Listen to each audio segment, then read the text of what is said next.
आज हम इस पॉडकास्ट में वन समाज और उपनिवेशवाद के बारे में विस्तार से समझेंगे। बिल्कुल। वैसे क्या कभी किसी ने सोचा है कि जिस कागज पर हम लिखते हैं या जिस मेज पर काम करते हैं, यहाँ तक कि जो मसाले हम रोज खाते हैं, हाँ, ये सब कहाँ से आता है? ये सब हमें जंगलों से ही तो मिलता है। पर क्या हो अगर ये जंगल ये तेजी से गायब होने लगे? और आज हम उसी कहानी में उतरेंगे। ये सिर्फ पेड़ों के कटने की कहानी नहीं है। नहीं, बिल्कुल नहीं। ये उन करोड़ों लोगों के जीवन के बिखरने की भी कहानी है जिनका पूरा वजूद ही जंगलों से जुड़ा था। हम ये समझने की कोशिश करेंगे कि कैसे अंग्रेजों के आने के बाद मतलब औपनिवेशिक काल में भारत के जंगलों की तस्वीर हमेशा हमेशा के लिए बदल गई। और ये कहानी सिर्फ भारत की नहीं है। हम देखेंगे कि दुनिया के दूसरे कोनों में, जैसे इंडोनेशिया के जावा द्वीप पर, कैसे इसी तरह के बदलाव आए। ये कहानी है विकास की, टकराव की और विद्रोह की। तो चलिए यहीं से शुरू करते हैं। वनों का विनाश, जिसे डिफॉरेस्टेशन कहते हैं, ये कोई नई बात तो है नहीं, ये तो सदियों से होता आया है। सही बात है। तो फिर औपनिवेशिक काल में ऐसा क्या अलग हुआ कि हमें आज इस पर खास तौर से बात करनी पड़ रही है? बहुत अच्छा सवाल है। फर्क था पैमाने का और कह सकते हैं नियत का। देखिए, पहले वनों की कटाई स्थानीय जरूरतों के लिए होती थी, सीमित थी। हाँ। लेकिन औपनिवेशिक शासन के दौरान ये एक औद्योगिक प्रक्रिया बन गई, पूरी तरह से सिस्टमैटिक, बड़े पैमाने पर। आंकड़े तो चौंकाने वाले हैं। क्या कहते हैं आंकड़े? 1700 से 1995 के बीच दुनिया का लगभग 9.3% जंगल साफ कर दिया गया। 9.3%?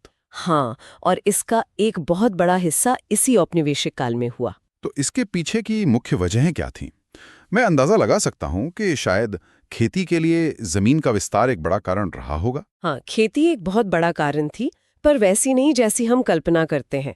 अंग्रेजों को भारत के लोगों को खिलाने से ज्यादा फिक्र थी यूरोप के बाजारों की। अच्छा। उन्होंने जूट, चीनी, गेहूं और कपास जैसी जो व्यावसायिक फसलें हैं, उनको सीधे तौर पर प्रोत्साहित किया, क्योंकि 19वीं सदी के यूरोप में मांग बहुत बढ़ गई थी। मतलब भारत के जंगल यूरोप की जरूरतें पूरी करने के लिए काटे जा रहे थे। बिल्कुल। और यहाँ एक और बात थी, ये सोच की लड़ाई थी। अंग्रेज सरकार जंगलों को अनुत्पादक मानती थी। अनप्रोडक्टिव। अनुत्पादक, ये शब्द ही अपने आप में पूरी मानसिकता बयान कर देता है। एकदम सही। उनकी नजर में ये एक उजाड़ जगह थी जिसे खेती के लायक बनाकर राजस्व कमाया जा सकता था। और इसी सोच के चलते 1880 और 1920 के बीच सिर्फ 40 सालों में? हाँ, सिर्फ 40 सालों में खेती वाली जमीन में 6.7 मिलियन हेक्टेयर की बढ़ोतरी हुई। 6.7 मिलियन हेक्टेयर, ये तो अविश्वसनीय है। ये आज के हरियाणा राज्य से भी बड़ा इलाका है। इतना जंगल काटकर खेत बना दिया गया। कमाल है। लेकिन मैंने सुना है कि असली तबाही तो किसी और वजह से आई थी। एक ऐसी चीज जिसने पूरे भारत को एक सिरे से दूसरे सिरे तक जोड़ दिया, रेलवे ने। हाँ, खेती तो सिर्फ शुरुआत थी। असली और सबसे तेज बदलाव तो रेलवे ने ही लाया। और इसकी कहानी भी मजे की बात है, यूरोप से ही शुरू होती है। कैसे? 19वीं सदी की शुरुआत तक इंग्लैंड में ओक के जंगल लगभग खत्म हो चुके थे। अब उनकी शक्तिशाली रॉयल नेवी के लिए जहाज बनाने को मजबूत लकड़ी ही नहीं बची थी। तो उनकी नजर भारत के विशाल जंगलों पर पड़ी। बिल्कुल। 1820 के दशक में खोज दल भेजे गए और यहाँ से लकड़ी का निर्यात शुरू हुआ। पर फिर 1850 के दशक में आया रेलवे का युग। और रेलवे अंग्रेजों के लिए एक तरह से जादुई औजार था, व्यापार के लिए, सेना की आवाजाही के लिए, हर चीज के लिए। पर ट्रेन चलाने के लिए तो कोयला लगता है, इसमें लकड़ी का क्या काम था? दो बहुत बड़े काम थे। एक तो शुरुआती इंजनों में ईंधन के तौर पर लकड़ी ही जलती थी, और दूसरा सबसे जरूरी, वो थे स्लीपर्स। स्लीपर्स, हाँ। लोहे के पटरियों को अपनी जगह पर टिकाए रखने के लिए जो लकड़ी के मोटे तख्ते लगते हैं। और इनकी जरूरत कितनी ज्यादा रही होगी? ज्यादा शायद बहुत छोटा शब्द है। आप अंदाजा लगाइए, सिर्फ 1 मील मतलब करीब 1.6 किलोमीटर लंबे ट्रैक के लिए 1760 से 2000 स्लीपर्स लगते थे। 2000 स्लीपर्स सिर्फ 1.5 किलोमीटर के लिए? हाँ, अब सोचिए हजारों किलोमीटर लंबे रेल नेटवर्क के लिए कितने जंगल कटे होंगे। क्या आप अंदाजा लगा सकते हैं कि सिर्फ 1 किलोमीटर लंबी रेल की पटरी बिछाने के लिए कितने पेड़ों की बलि दी गई होगी? अपने विचार नीचे कमेंट्स में जरूर बताएं। ये सवाल बिल्कुल सही है।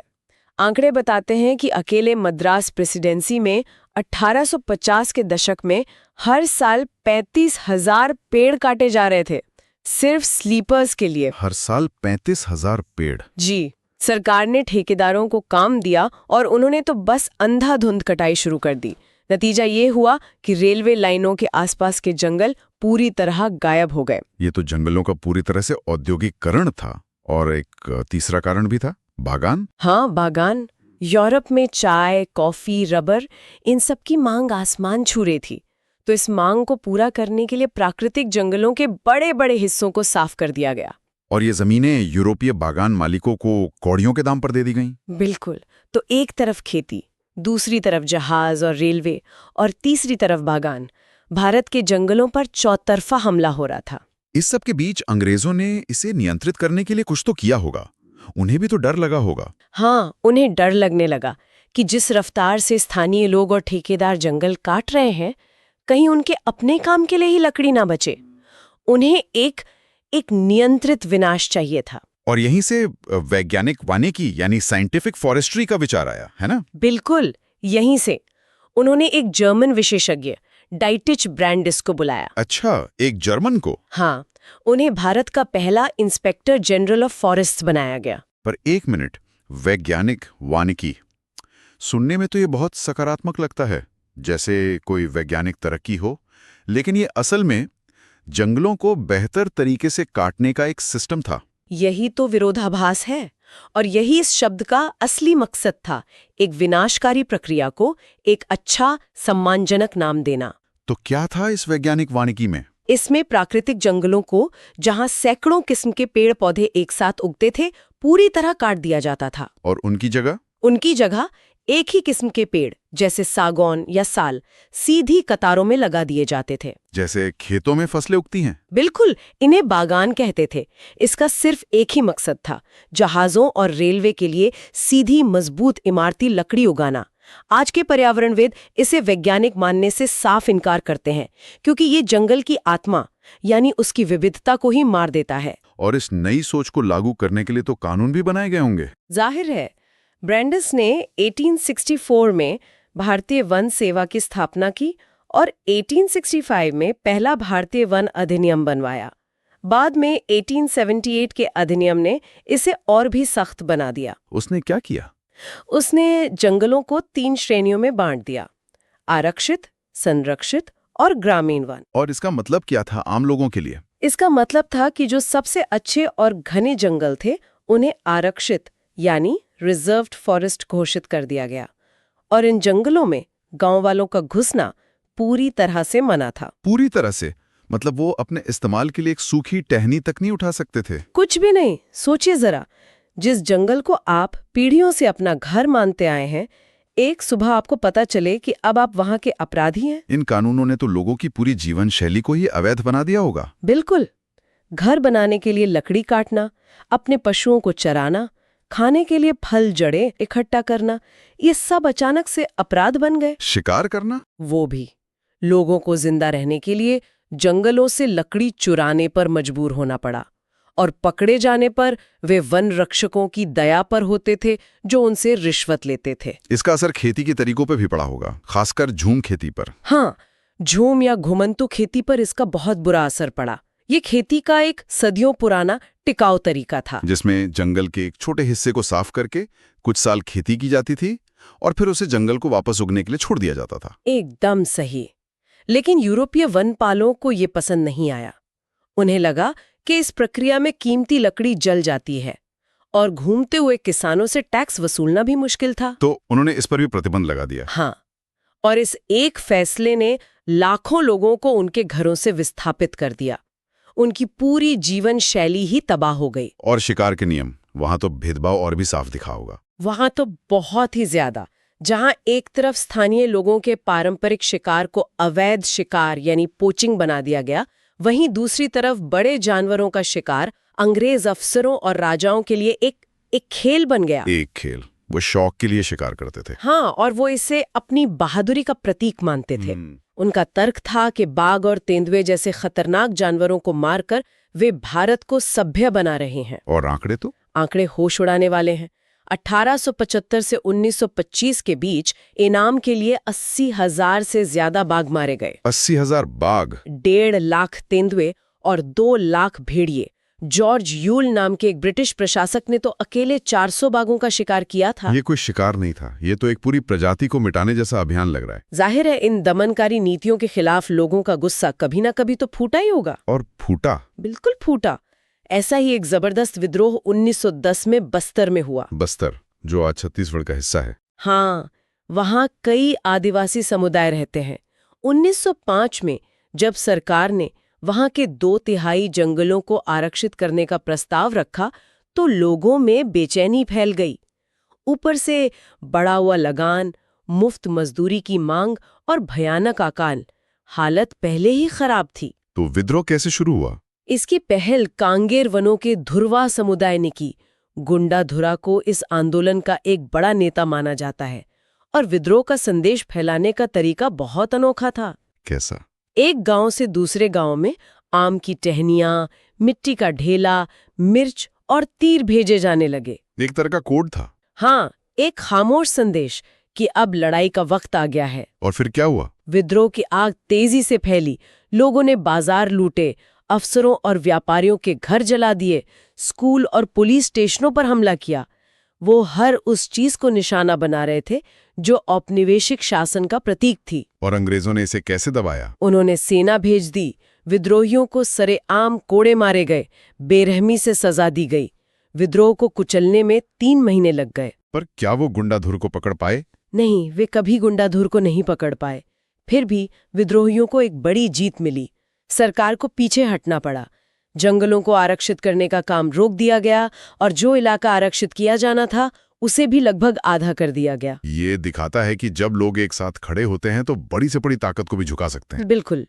और जैसा हमने शुरू में कहा था, ये कहानी सिर्फ भारत की नहीं थी। हाँ, आपने जावा का जिक्र किया था। इंडोनेशिया के जावा द्वीप पर डच उपनिवेशवादी भी ठीक यही कर रहे थे। उन्हें भी जहाज बनाने के लिए जावा की सागौन की लकड़ी चाहिए थी। तो उनकी नीतियां भी वैसी ही थीं। लगभग वैसी ही। उन्होंने ब्लैंडोंग डिनस्टेन नाम की एक प्रणाली लागू की जिसमें कुछ गांवों को इस शर्त पर लगान से छूट दी जाती थी कि वे लकड़ी काटने और ढोने के लिए मुफ्त में मजदूर और भैंसें देंगे। एक किस्म की बंधुआ मजदूरी। और वहां भी लोगों ने इसका विरोध किया होगा। बिल्कुल, हाँ। और वहां का विरोध भी बहुत अनोखा था। 1890 के आसपास सुरोतिको सामीन नाम के ग्रामीण ने एक बहुत ही बुनियादी सवाल उठाया। क्या सवाल था? उसने राज्य के जंगल पर मालिकाना हक को ही चुनौती दे दी।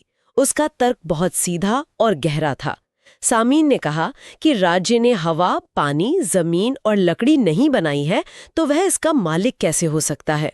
कमाल है, ये तो एक दार्शनिक तर्क था। और ये विचार इतना शक्तिशाली था कि तेजी से फैला और एक बड़ा आंदोलन बन गया। लोगों ने टैक्स देने और मुफ्त में मजदूरी करने से साफ इनकार कर दिया। ये तो गांधी जी के सविनय अवज्ञा आंदोलन जैसा ही लग रहा है। एक आम आदमी की सोच ने पूरी व्यवस्था को हिला दिया। बिल्कुल।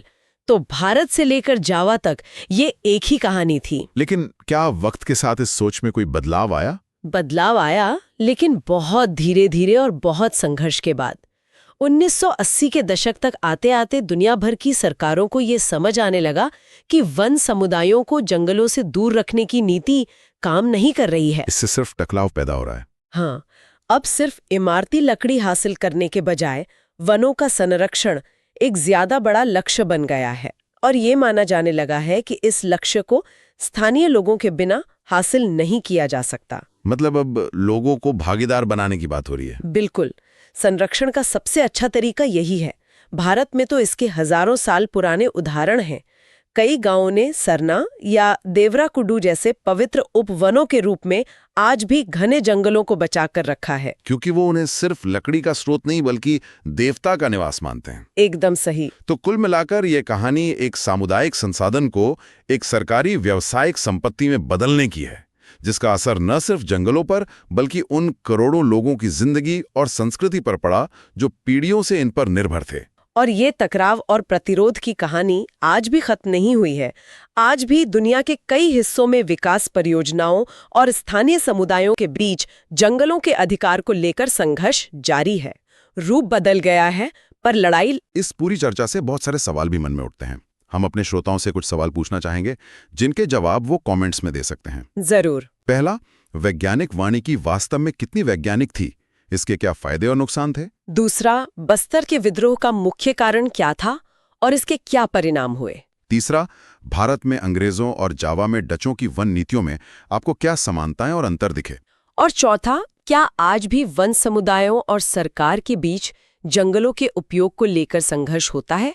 अगर हाँ, तो अपने आसपास के उदाहरणों के बारे में सोचें। और आखिरी सवाल, वन संरक्षण के लिए स्थानीय समुदायों की भागीदारी क्यों जरूरी है? उम्मीद है कि इस चर्चा से आपको वन समाज और उपनिवेशवाद के इस जटिल विषय को गहराई से समझने में मदद मिली होगी। हमेशा सीखते रहें, सवाल करते रहें और अपने ज्ञान को बढ़ाते रहें।